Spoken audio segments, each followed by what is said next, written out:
Hello and welcome to this very special program. On the eve of Samvat, the new Samvat here, we decided to step out of our studios.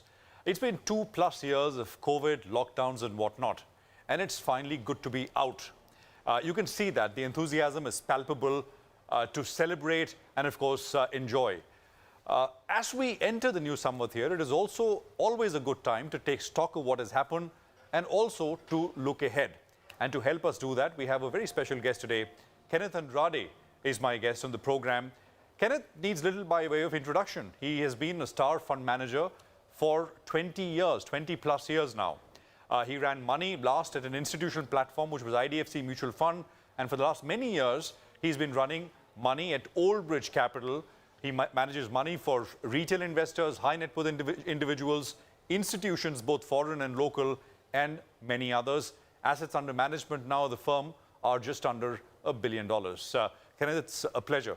Great to have you with us here on the program. It's great to have you with us here. Thanks, Prashant. It's great to be on the show. Not in the studio, but outside. Yeah, it's How are things looking, Kenneth? I mean, you know, we are talking at a time when there is great global turmoil, great global uncertainty, but it's always about how much of it is already in the price.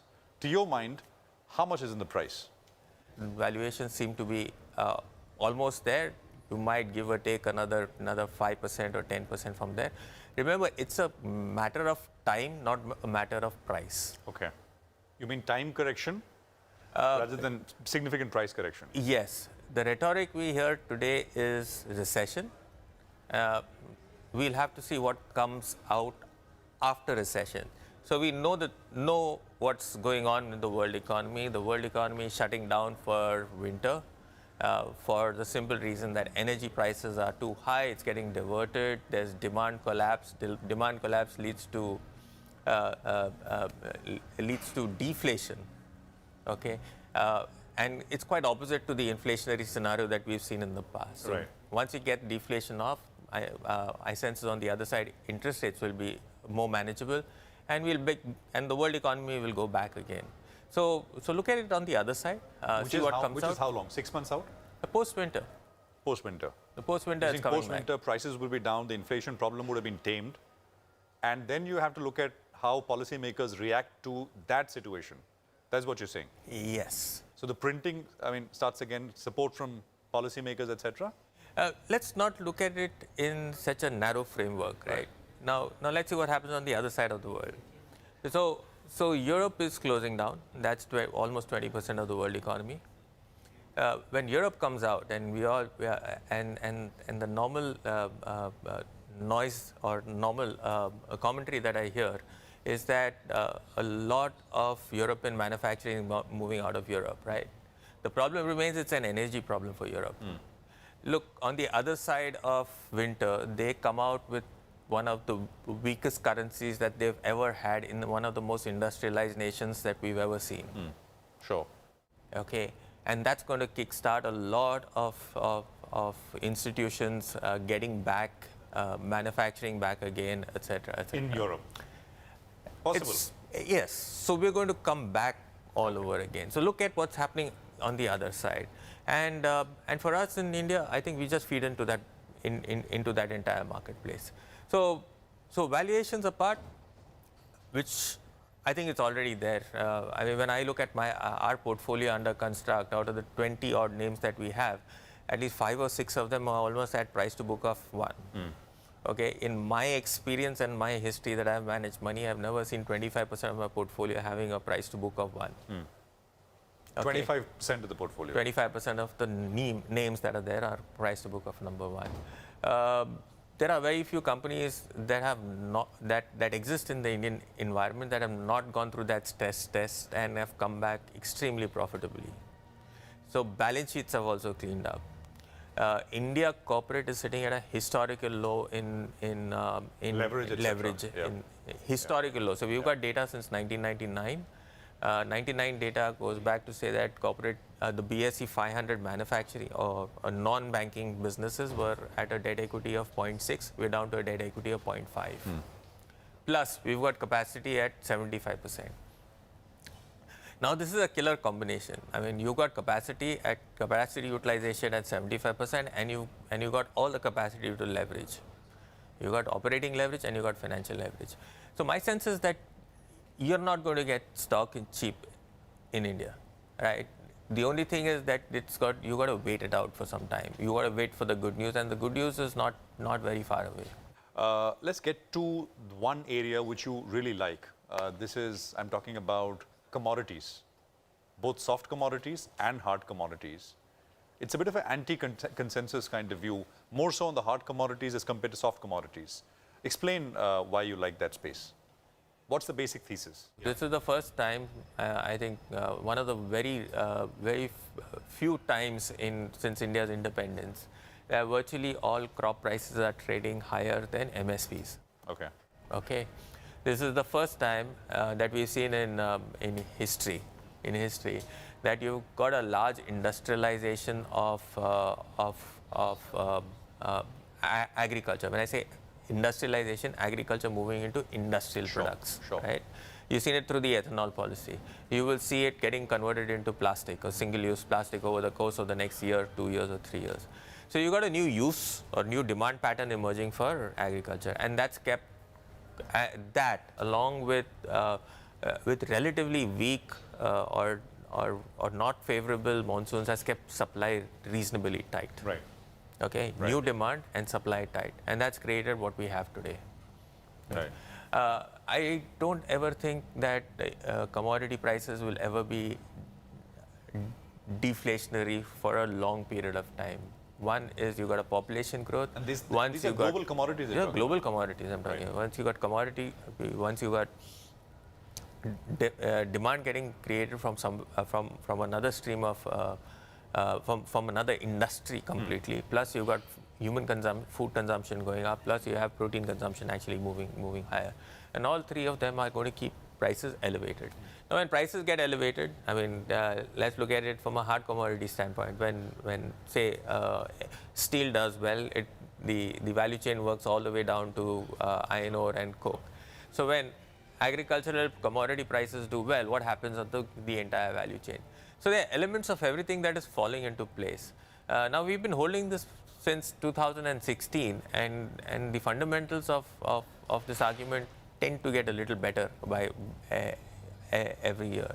So I'm not too worried about it. Policy interventions always come through because at the end of the day, you will necessarily need to control pricing because of inflation. But if there is no supply, there is always going to be a challenge. This position in the agriculture space you've been holding since 2016? 16 already. And you're happy to continue to hold? Well, valuations are fair. It's an industry which is consolidated. There is no second or there is no third manufacturer of any of these products out there. And even the converters are getting more consolidated than they have ever been before. Sure. Hard commodities, you like steel, you like aluminum. Is that the way to metals? Basically metals, yeah. Many believe that the steel, that big move that we saw, I mean, we saw the best of it. It's perhaps behind us. Yes. You disagree? Even if it's behind us, at current valuations, the cash flows are going to be very close to almost historical highs. Okay. So you strip out 2022 numbers, and you even go back to 2021. You will see a linear growth from 2021. 2022 was excesses that got built up, and cash flows were excesses. But 2023 over 2021, I don't think any investor or entrepreneur or company involved in commodities is going to be disappointed.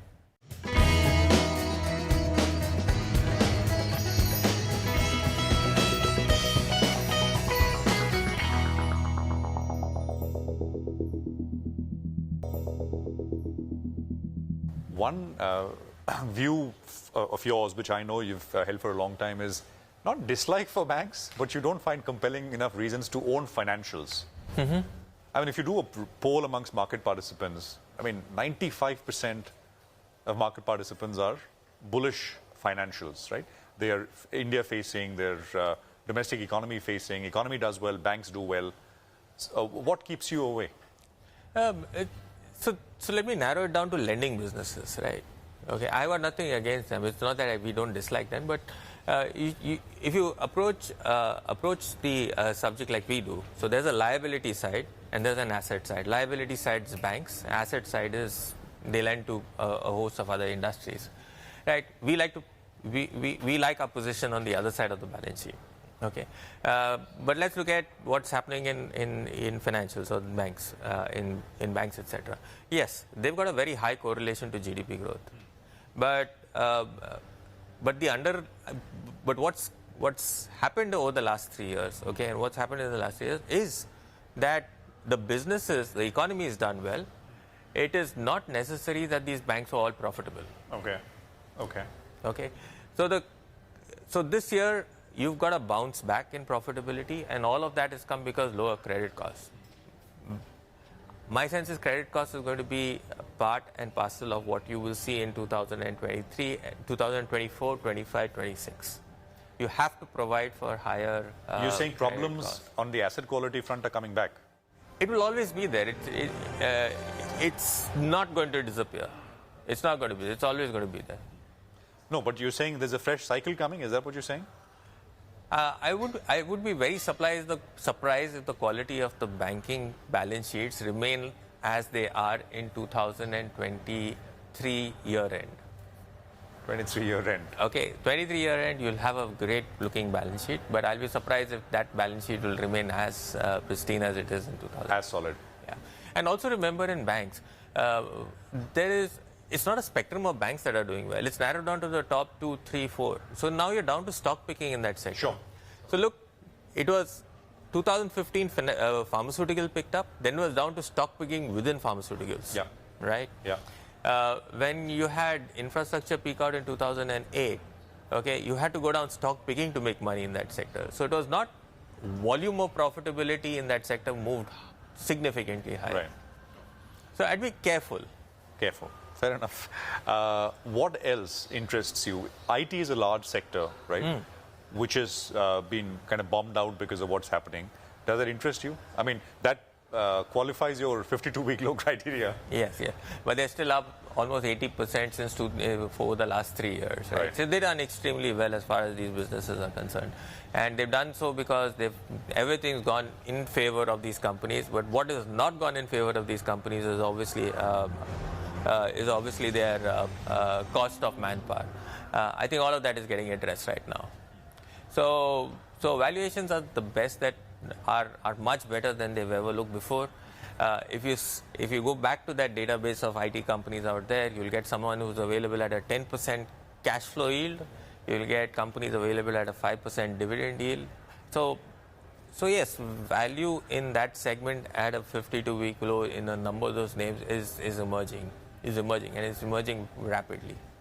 So you got them on the screen now, you're watching. Have you bought anything there? So there are two large contributors to urbanization. One is information technology, and the second is financial services.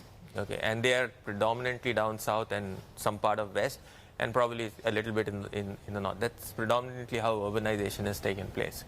And if wage increases remain higher than nominal GDP growth, the consumption pattern in those certain areas could be extremely robust. I have a feeling you're leading to real estate. It's the biggest part of your balance sheet. Right. Okay. So play IT, you already are playing this IT-led salary increase boom through the real estate space. Is that what you're saying? Yes, I think one of the bigger part of everyone's balance sheet has to be real estate. I mean, look at your personal balance sheet. Sure. It's either real estate is either on your balance sheet side, or you're paying a lot of rent for it. Yeah. It's either way big. It's either way large. Yeah. So if you go down the consumption basket, it bleeds. Yeah.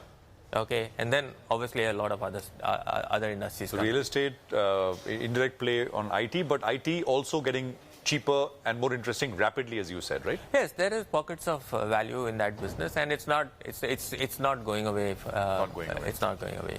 Kenneth, the other space is consumption, and you own a QSR company in your portfolio, you own a liquor company in your portfolio, so you like that space. I mean, urban consumption, really. Just sort of explain that to us. I think we're just coming back on the fact that the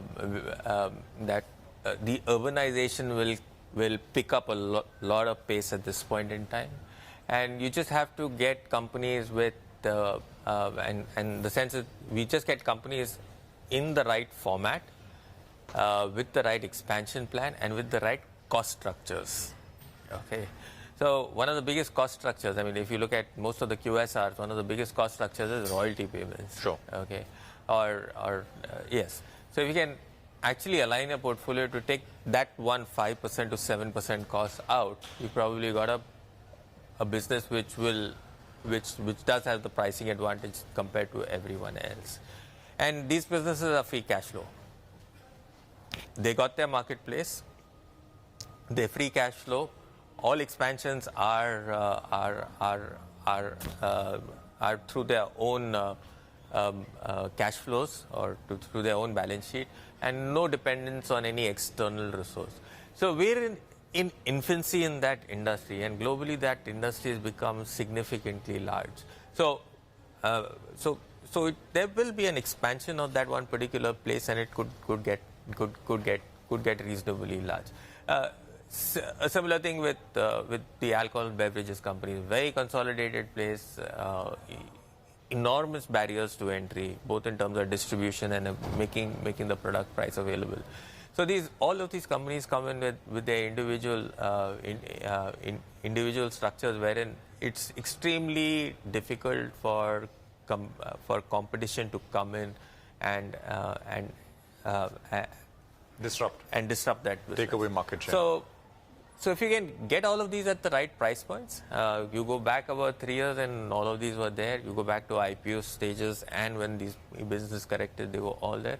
I think you just have to wait your time on all of these companies, accumulate large amounts, and just wait for them to monetize it all. You own a urban waste management company as well. Is that a? I mean, there are very few plays on that theme. If you want an exposure, is that a? I mean, do you want to talk about that briefly? So for me, if I have to bracket that company into a particular economy within the country, it will definitely go in line with the consumer economy in the country. Why? Okay, why does an urban infrastructure company get categorized as a consumption business? Because simply put, the higher the per capita of the city gets, okay, the more the municipality will spend, or more the authorities will spend on social infrastructure. Right. Right. Hopefully. No.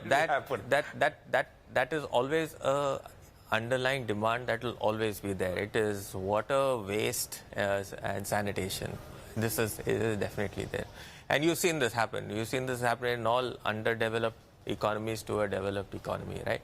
And these are the three places that are there. And I think if you look at the Indian context, large concentrated pools of individuals into smaller island cities or cities, the need for infrastructure like that to build out is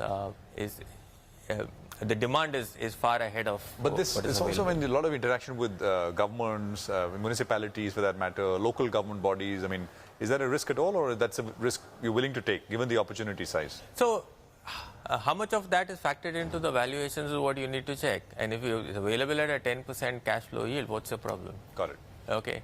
So what we do from an investment process is we actually look for the reasons why others do not want to invest in, the reasons why these companies are available at that pricing, and once they establish that the inverted comma growth cycle, we monetize that holding. This is not about what you invest. One more question, like banks, what you don't invest or don't have too much exposure is local manufacturing. Why doesn't that find larger share in your portfolio, Kenneth? So local manufacturing, every business that we have has got domicile manufacturing. Right. In India. I mean the capex theme, right? I mean So let's look at where the capex is, right? No, the capex is happening in steel. It's happening in chemicals. It's happening a little bit in infrastructure, which is purely domestic. It's happening in pharmaceuticals. IT is putting in an expansion plan. So every time that you talk about capex opportunity happening is in industries which are outwardly looking. right? We are surplus steel, we are surplus chemicals, we are surplus, or look at the capacity in chemicals, it's all coming outbound. You look at the capacity coming up in IT, it's all outbound. You look at it from pharmaceuticals, it's all outbound. In two-wheelers, it's all outbound. Sure. Sure. Okay, so from a domestic context, okay, I think it's probably a decade where India goes out with its companies or with its entrepreneurs and establishes a fairly large footprint and market share globally. Got it. Right, and the opportunities exist. Today, the opportunity exists because the world's largest manufacturer is stepping out of, or trade reallocations are taking place. Sure. So if all the Indian companies want to sell all the cotton yarn in India, there is no market. Right. If the amount of fabric that we produce and want to sell it all into the Indian market, it doesn't exist. Right. Okay. So that's where the bias is. So if capex is there, capex is coming because these front-ended businesses have to create their markets abroad, and it has to be profitable for them to reinvest in their economy, into that work. So